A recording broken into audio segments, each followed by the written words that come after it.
दोस्तों, हमारे YouTube channel पर आपका स्वागत है। अभी आज 6 दिसंबर का दिन है और ये दिन भारत के इतिहास में अलग अलग प्रकार के लोगों द्वारा अलग अलग प्रकार से याद किया जाता है। पहले वो लोग हैं जो भारतीय संविधान में विश्वास रखते हैं, जो भारतीय कानून व्यवस्था में विश्वास रखते हैं। उनके लिए ये दिन एक बहुत पीड़ादायक दिन है, जिस दिन भरी दोपहर एक भारत के जो आर्कियोलॉजिकल ट्रेजर है, जो हमारी एक विरासत है, बाबरी मस्जिद, उसको सरेआम तोड़ दिया गया, उसका ध्वंस किया गया। और इसके बावजूद कि उस समय उत्तर प्रदेश के जो मुख्यमंत्री थे कल्याण सिंह, उन्होंने एक लिखित एफिडेविट सुप्रीम कोर्ट में दिया था कि वो इसकी रक्षा की पूरी कोशिश करेंगे। पर जब मस्जिद तोड़ने का वक्त आया, उनकी पूरी यंत्रणा हट गई और पूरी बात कार सेवकों के हवाले कर दी गई। तो पहला तरीका है कि जो भारतीय संविधान में विश्वास रखते हैं, उनके लिए ये एक बहुत दुखद दिन के रूप में याद रखा जाएगा।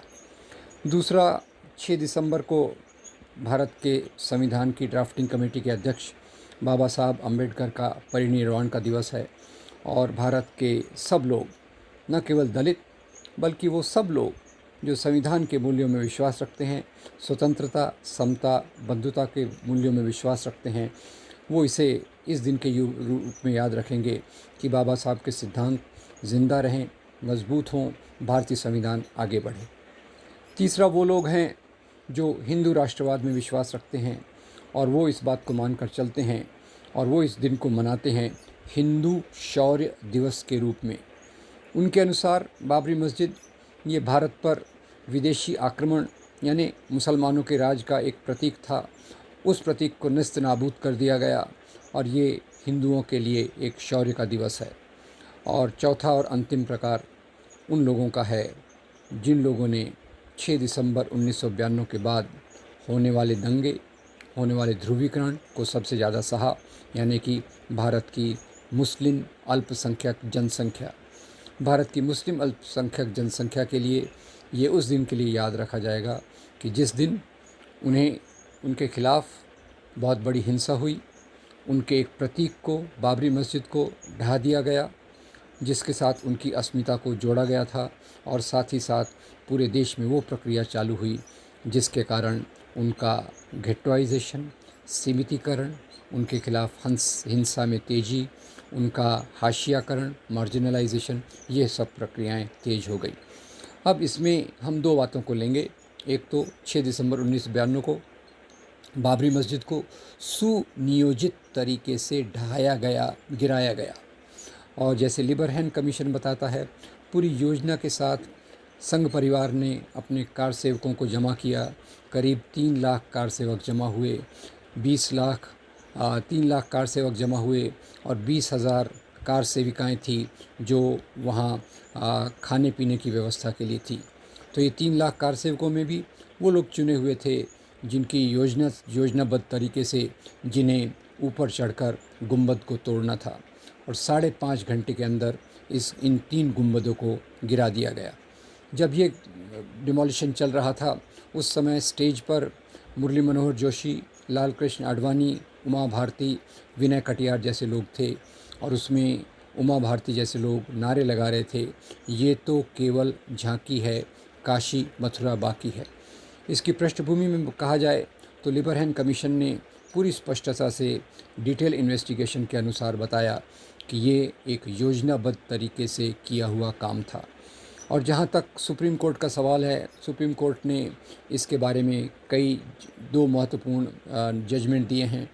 एक 2010 में इलाहाबाद कोर्ट का, जिस जजमेंट ने कहा कि आस्था के आधार पे, क्योंकि लोगों की आस्था है कि भगवान राम का जन्म यहाँ हुआ था, तो इस ज़मीन को 3 टुकड़ों में बांट दिया जाए।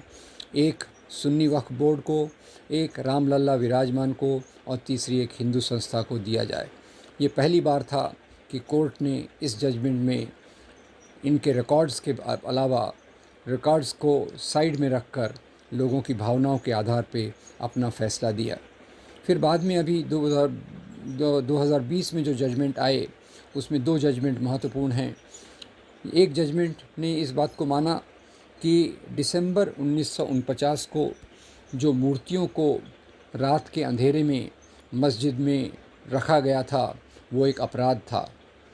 नंबर 2, सुप्रीम कोर्ट ने ये भी माना कि 6 दिसंबर 1992 को जो बाबरी मस्जिद को ढाया गया वो भी एक अपराध था।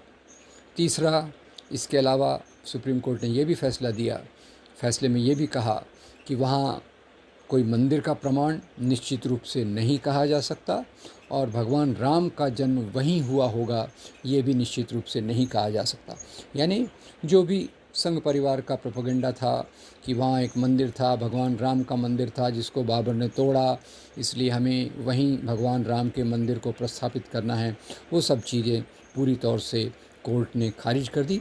इसके बावजूद कोर्ट ने पूरे अपने इस ज़मीन को हिंदुओं के हवाले कर दिया मंदिर बनाने के लिए और मुसलमानों के लिए दूसरी जगह पर 5 एकड़ ज़मीन की देने की बात की गई।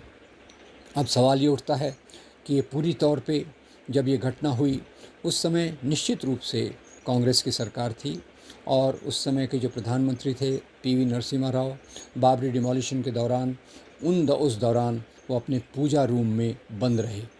पर सवाल साथ में ये भी उठता है कि जिन लोगों ने आक्रमण किया, जिन लोगों ने प्लानिंग किया, वो इसमें मुख्य रूप से इसके जिम्मेदार थे। और कल्याण सिंह जिन्होंने लिखित रूप में दिया था कि वो इस मस्जिद की रक्षा करेंगे, बाद में जब ये बात कोर्ट में आई तो उन्होंने बड़े गर्व से कहा कि मैंने जो किया उस पर मुझे गर्व है और मैंने ये भगवान राम के लिए किया है।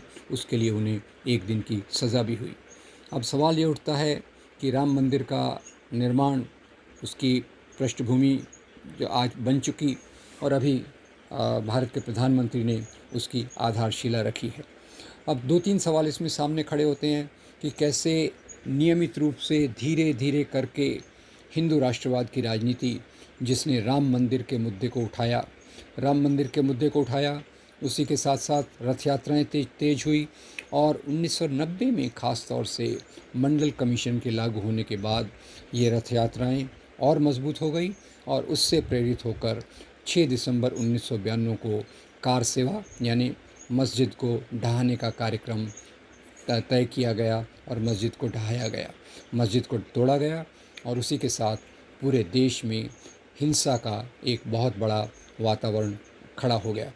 तो पहली बात यह है कि भगवान राम के मंदिर के निर्माण के चारों तरफ जो पूरी योजना चली उसने भारतीय संविधान के विरोध में जाकर एक ऐसी प्रक्रिया शुरू की जहाँ से हिंदू राष्ट्रवाद लगातार मजबूत होता गया। साथ ही साथ अगर देखें तो 1992 के बाद से समाज में होने वाले दंगे, सांप्रदायिक दंगे जिसमें मुसलमानों का ज़्यादा नुकसान हुआ, उनका ज़्यादा गेटवाइजेशन हुआ, उनको ज़्यादा हाशिए पे ढकेला गया, ये प्रक्रिया तेज हो गई और इसने एक रास्ता खोल दिया कि जिसमें हिंदू राष्ट्र के निर्माण की प्रक्रिया आगे चली। खैर, कई चुनाव में इस मुद्दे ने भाजपा को लगातार बड़ी से बड़ी जीत हासिल दिलाई और 2014 में पूर्ण बहुमत के साथ भाजपा आई। 2019 में फिर से एक बड़े बहुमत के साथ भाजपा सत्ता पे आई। अब अंतिम सवाल ये आता है कि आखिर में ये जो इतना योजनाबद्ध तरीके से मस्जिद को तोड़ा गया वो 6 दिसंबर को ही क्यों तोड़ा गया। जैसे मैंने पहले कहा कि 6 दिसंबर को भारत के संविधान की ड्राफ्टिंग कमेटी के अध्यक्ष बाबा साहब अम्बेडकर का महापरिनिर्वाण दिवस है, जो भारत के केवल दलितों के लिए नहीं बाकी सब लोगों के लिए जो लोकतंत्र में मानते हैं, जो स्वतंत्रता, समता, बंधुत्वता में मानते हैं, उनके लिए एक महत्वपूर्ण दिन है। ये दिन उसके लिए क्यों चुना गया?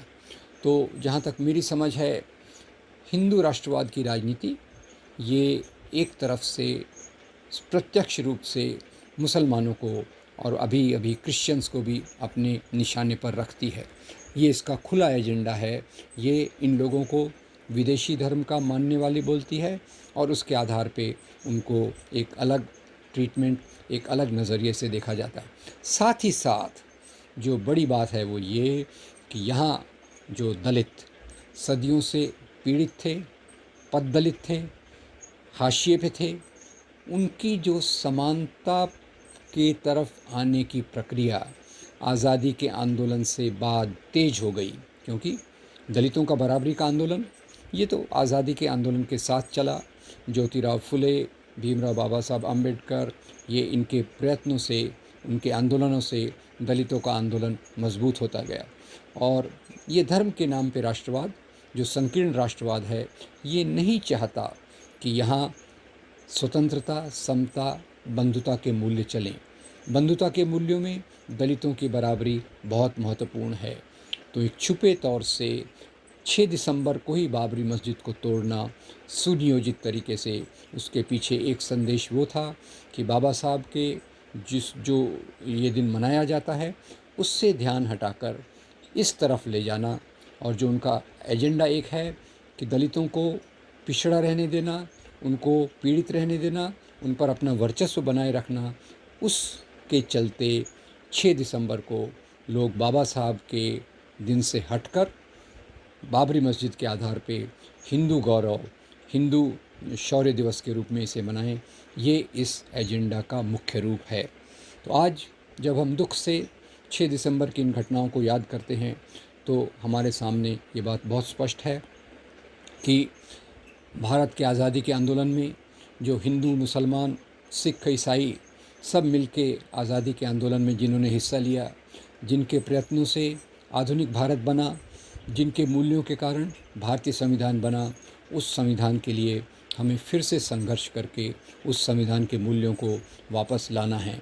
और आज समाज में जो नफ़रत का माहौल खड़ा किया गया है मंदिरों के नाम पे, मस्जिदों के नाम पर, उस माहौल को ख़त्म करके उन मूल्यों को सामने लाने की ज़रूरत है जो यहाँ के भक्ति संतों ने, कबीर, तुकाराम, नामदेव, नरसिंह मेहता, संत गुरु नानक ने रखे, जो यहाँ के सूफ़ी संतों ने, मोइनुद्दीन चिश्ती, निज़ामुद्दीन औलिया जैसे लोगों ने रखे, और जो मूल्य बाद में आकर आज़ादी के आंदोलन के सामाजिक मूल्य रहे, जहाँ सभी धर्मों के लोगों ने कंधे से कंधा मिला के भारत देश का निर्माण किया, कंधे से कंधा मिलाकर अंग्रेज़ों के ख़िलाफ़ लड़े, उन मूल्यों को सामने लाने की ज़रूरत है। तो जहाँ हम आज 6 दिसंबर को एक मिली-जुली चीज़ के रूप में याद रखते हैं, हमें खुशी है कि इस समय बाबा साहब के मूल्यों को भी याद किया जाता है, पर उससे ज़्यादा हिंदू शौर्य दिवस के रूप में जो इसको मनाया जा रहा है, उसका जो संदेश दिया जा रहा है, वो हमारे संविधान के विरोध में है। ये भी हमें याद रखना चाहिए कि हमारे संविधान के मूल्यों का जो उल्लंघन हो रहा है, उस प्रक्रिया को हमको रोकना है, ताकि हम एक ऐसे समाज की तरफ जा सकें जहाँ समाज के सब लोग विकसित हो सकें, समाज के सब लोग अपने विकास के लिए, इज़्ज़त के लिए, सामाजिक सुविधाओं के लिए अच्छे से जी सकें, एक ऐसे समाज की ओर हम जा सकें, ऐसा हमारा उद्देश्य होना चाहिए। तो इसी के साथ मैं आपका बहुत धन्यवाद देता हूँ।